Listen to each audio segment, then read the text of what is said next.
called Freestanding Mountain, mainly because it's within an hour of some of the most moving sites you'll ever see, where the water school works amongst the slums in Nairobi and in some of the rural areas. We went out on one of those trips to a village called Dar. We drove for 4 hours in this terrible road.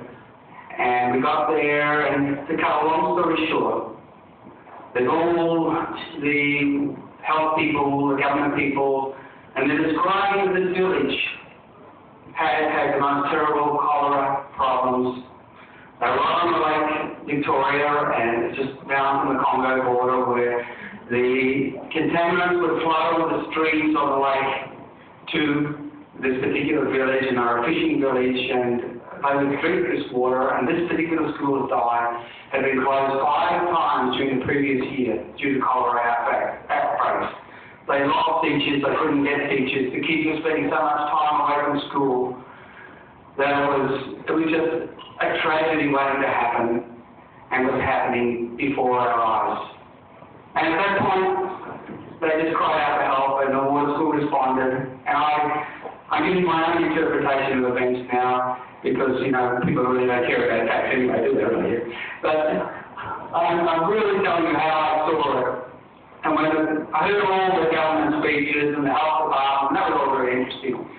But when the principal stood up and said, have a look around these 1,000 little black faces beside us. Before they finish their 12th birthday at this school, 100 of these kids are going to be dead from cholera, typhoid, or dysentery. And he said, which one do you think will be alive? Which one will die? And that was probably one of the most moving moments for me, was to know that I had it within me to make a difference, to see at least some of those kids see it beyond their 12th birthday. And that's been one of the great motivations that site, on that day, in that school ground, in the village of Dye. And so, in March, April next year, 2011, we're conducting another climb of Mount Kilimanjaro. And somebody knows there's many people here tonight. Stand up, please, stand. She's a climb that mountain. And I know a lot of people here that know you, love you, and know the passion for the water school, and I know that they're not only climbing the mountain, but you're going to do a lot for those kids in Africa. And I thank you for the inspiration you are for so many of us.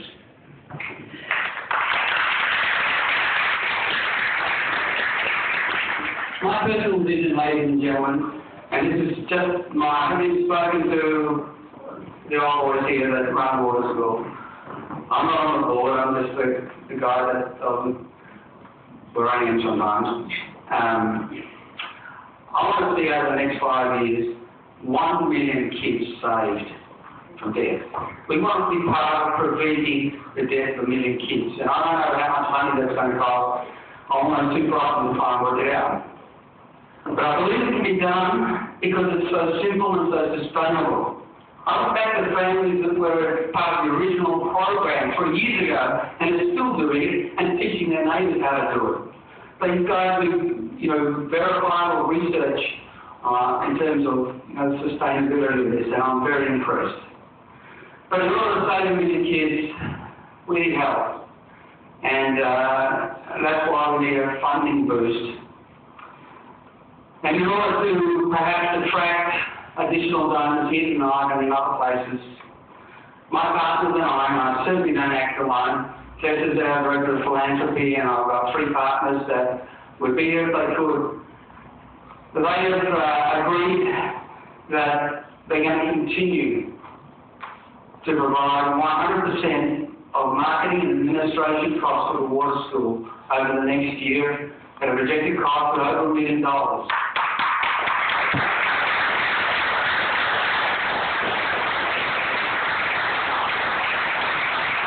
And I challenge you people, we're not wealthy people. We give the first 20% of everything we own to our philanthropy fund, and to give $1 million is a lot of money for us. But that's how much we believe in this. And I challenge each one of you to think about the three basic requirements of human life: water, air, and food.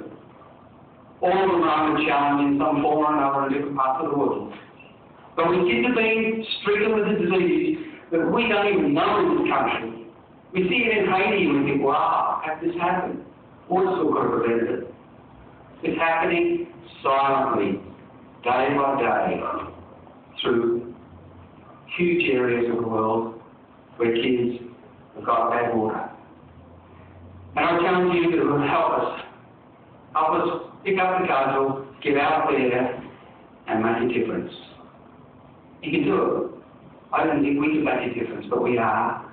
And I really love it if you guys can consider being involved in this. It's a great team. Get a bang for your buck. The Water School works. Thanks very much.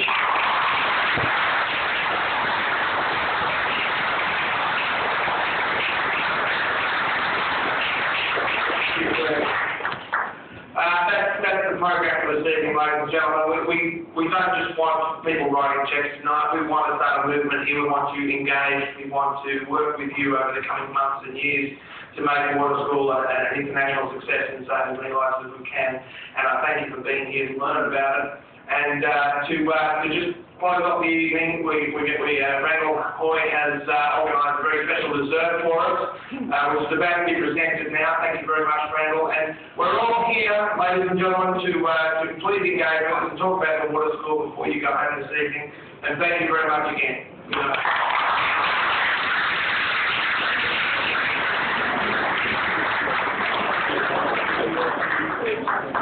Oh, perfect timing. I think it's the